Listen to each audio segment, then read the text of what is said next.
Mbele yenu ni kamati ya kudumu ya Bunge ya Tawala za Mikoa na Serikali za Mitaa, yani TAMISEMI, na leo tuko kwenye ziara ndani ya jiji la Dodoma ambapo tumefanikiwa kupitia miradi mbalimbali. Kama tulivyoanza wote asubuhi, tumepita katika miradi ambayo ni maeneo ya wazi ambayo imetunzwa kwa ajili ya majukumu mbalimbali kwa ajili ya wananchi, lakini tumeona miradi ya barabara ambayo iko chini ya miradi ya TACTIC ambayo tumeenda kukagua katika maeneo, na leo hapa tuko katika eneo la shule ya sekondari ya Michese ambayo imejengwa kwa fedha za SEQUIP, na kama unavyoona tumeangalia maeneo mbalimbali.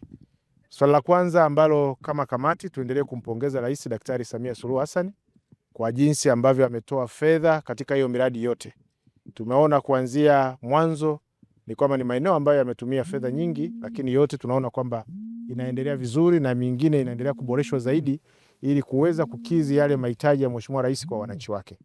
Lakini hapa tunaona shule imejengwa takriban mwaka mmoja miwili iliyopita, lakini maendelezo mbalimbali yameendelea kuwepo. Tumeendelea kujenga vyumba vya madarasa kuongeza, lakini nyumba za walimu, lakini pia na miundombinu ya maji ambayo jiji limeleta fedha kwa ajili ya kuhakikisha kwamba shule hii inakuwa na maji kwa ajili ya wanafunzi wetu. Kwa hiyo tunaendelea kushauri serikali miradi inapokuja basi package nzima kuhakikisha kwamba miradi hiyo iweze kutumika ikiwa na mahitaji yote ya msingi. Kwa hiyo kama mnavyoona madarasa yamejengwa vizuri, maabara zimejengwa, lakini bado tutakuwa na ushauri katika kikao chetu cha mwisho ambacho tutakifanya baadaye tunapoenda kwenye ukumbi, na hapo tutakuwa na maelekezo mahususi ya kamati. Lakini so far miradi tumeiona, kazi kubwa imefanyika. Miradi ya shule ya SEQUIP jumla tunazo shule 830 ambazo zimejengwa katika mradi huu, project hii mahususi kabisa. Lakini leo tumetembelea shule hii yetu hapa ambayo Mheshimiwa Rais alitenga milioni 544 ambazo zilifanya ujenzi wa majengo na maabara.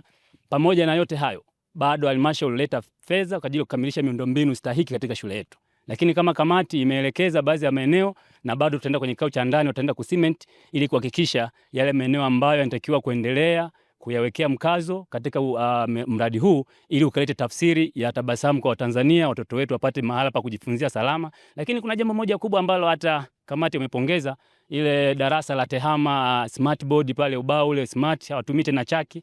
Ni eneo ambalo la kujifunza, hata wanaweza kaja wataalamu kutoka maeneo mengine kuja kujifunza kuona jinsi gani smart board inayofanya kazi, na wanawasiliana na shule zingine, na wanafunzi wanaweza kauliza maswali wakapata majibu kutoka eneo moja kwenda eneo jingine. Kwa hiyo niwashukuru sana kamati na kuwapongeza kwa kazi kubwa ambayo wanaendelea kufanya, na sisi kama wizara yale yote ambayo ametushauri kwa ajili ya kwenda kuboresha tunayapokea, pamoja na viongozi wangu wa wilaya wako hapa, wakurugenzi, kuhakikisha tunaleta tija katika miradi hii. Asanteni sana waandishi wa habari.